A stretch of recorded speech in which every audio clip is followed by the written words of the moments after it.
Hello everyone, welcome back to my channel. কেমন আছেন সবাই? আজকে আমি চলে এসেছি বাড়িতে, আর এখানে এসে স্পেশাল রেসিপি বানাবো না সেটা তো হতেই পারে না। আজকে আমি বানাবো খুদের ভাত, আর তার সাথে হবে ভর্তা। ভর্তার মধ্যে আজকে হবে কুমড়ো শাকের ভর্তা, যেটা একদম গাছ থেকে তুলে নিয়ে বানাবো, আর হবে মসুর ডালের ভর্তা। এছাড়া সাথে তো আরও কিছু কিছু থাকবেই। তো চলুন আজকের এই স্পেশাল রেসিপি কিভাবে বানাচ্ছি সেটা দেখে নেওয়া যাক। বাড়ির কুমড়ো শাক কেটে নিচ্ছি।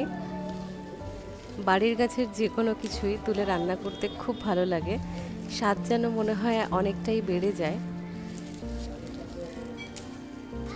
তো কুমড়ো শাকের ভর্তা বানানোর জন্য যতটুকু লাগবে ততটুকুই কুমড়ো পাতা কেটে নেওয়া হচ্ছে।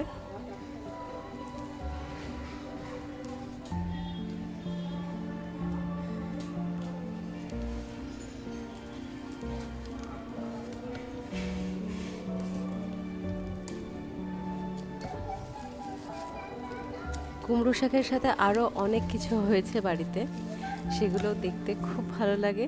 তো এই যে উঠোনে হচ্ছে এই গাছগুলো রয়েছে।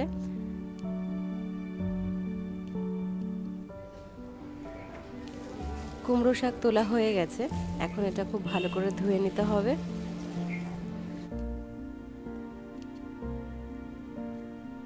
এই কটা কুমড়ো শাকে আজকের ভর্তা একদম জমে যাবে।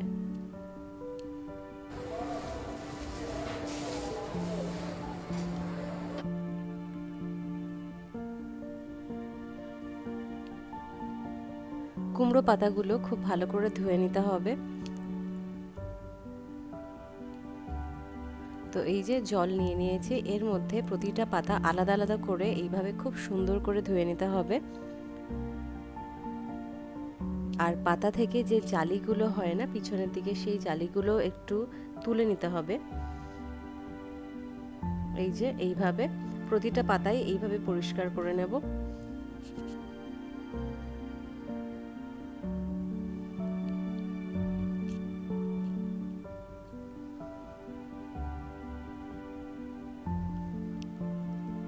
তো কুমড়ো পাতাগুলো খুব ভালো করে ধুয়ে নেওয়া হয়ে গেছে। পাতাগুলো কেটে নেব। তো একসাথে বেশ কয়েকটা পাতা নিয়ে এটা ছুরির সাহায্যে একটু বড় বড় করে কেটে নিতে হবে। খুব বেশি মিহি করতে হবে না, কারণ সেই তো শিলে বাটবো। তো এই যে বেশ কিছু পাতা একসাথে নিয়ে ছুরির সাহায্যে কেটে নিচ্ছি।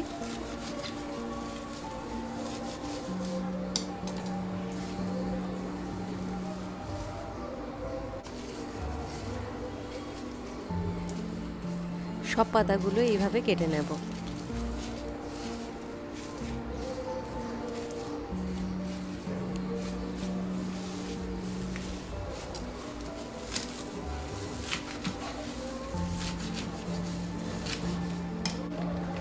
আর এখানে নিয়ে নিয়েছি বেশ কিছু শুকনো লঙ্কা, আর লাগবে একটা রসুন আর একটা পেঁয়াজ। রসুনটা এবার কেটে নেব, রসুনের কোয়াগুলো ছাড়িয়ে নেব। আমাদের মোটামুটি 8 থেকে 10 কোয়া রসুন নিলেই হয়ে যাবে।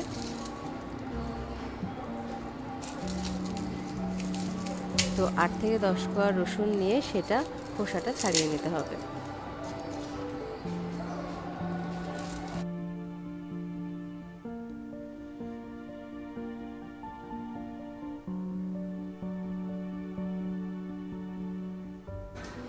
পেঁয়াজটাও কেটে নিয়েছি, একটা পেঁয়াজই যথেষ্ট। পেঁয়াজটাও এরকম সরু সরু করে কেটে নিয়েছি।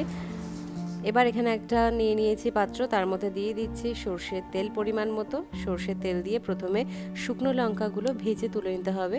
শুকনো লঙ্কাগুলো মোটামুটি 5 থেকে 7 মিনিট মতো ভেজে তুলে নিলেই হবে। এই যে লঙ্কাগুলো ভাজা হয়ে গেছে, এবার তুলে নিয়ে বাকি রান্নাটা শুরু করব। ওই তেলের মধ্যে দিয়ে দিচ্ছি কালো জিরে আর গোটা জিরে ফোড়ন।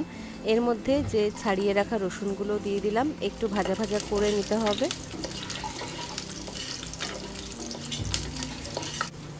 এবার দিয়ে দেব কুমড়ো শাক।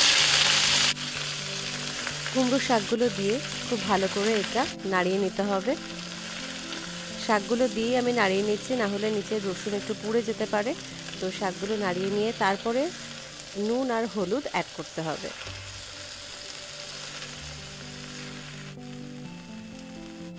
দিয়ে দিচ্ছি পরিমাণ মতো নুন আর পরিমাণ মতো হলুদ।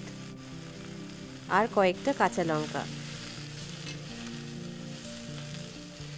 কুমড়ো শাকটা কাঁচা লঙ্কা দিয়েই বাটবো, শুকনো লঙ্কা দেব না। তো শাকটা ভালো করে ভেজে নিয়ে এটা নামিয়ে নিতে হবে, ঠান্ডা করে তারপরে শিলে বাটবো।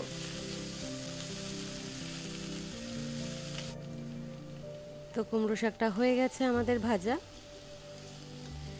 এখানে খুদের ভাতের জন্য জল বসিয়ে দিয়েছি, দিয়ে দিচ্ছি পরিমাণ মতো নুন। জলটা ফুটতে থাক, ততক্ষণে এখানে দিয়ে দিচ্ছি সর্ষের তেল আর গোটা জিরে ফোড়ন। জিরেটা যখন ভাজা ভাজা হবে ততক্ষণে আমি খুদের ভাতটাও দিয়ে দিলাম, মানে খুদের চালটাও দিয়ে দিলাম, আর কয়েকটা আলুও দিয়ে দিয়েছি কেটে।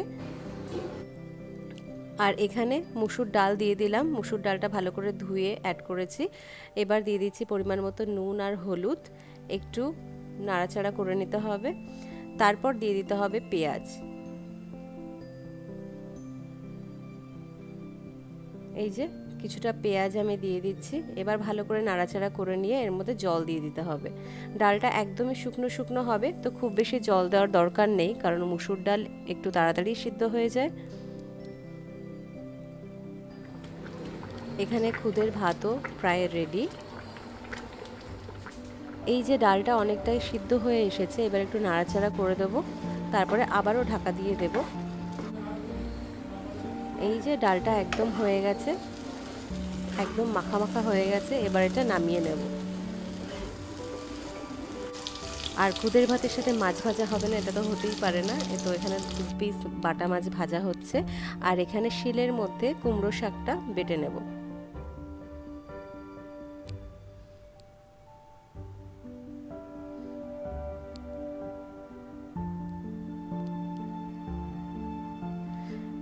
কুমড়ো শাকের ভর্তা একদম রেডি। এবার পরিবেশন করব। এখানে কয়েকটা শুকনো লঙ্কা মাখিয়ে নিচ্ছি, এর মধ্যে ডালটা দিয়ে মাখিয়ে নিলেই আমাদের ভর্তা রেডি হয়ে যাবে, ডাল ভর্তা। এটা খেতে খুব ভালো লাগে। তো এবার এখানে নিয়ে নিয়েছি খুদের ভাত, দিয়ে দিলাম ডালের ভর্তা, কুমড়ো শাকের ভর্তা, মাছ ভাজা, কাঁচা পেঁয়াজ আর শুকনো লঙ্কা, কাঁচা লঙ্কা। পেঁয়াজ ছাড়া তো খুদের ভাত খাওয়াই যায় না, খুব ভালো লাগে কম্বোটা। আজকের লাঞ্চ মেনু একদম জমে গিয়েছিল, এটা নিয়ে আর কোনো কথাই হবে না, একদম পারফেক্ট। আপনাদের কেমন লাগলো সেটা অবশ্যই জানাবেন, আশা করি ভালো লেগেছে।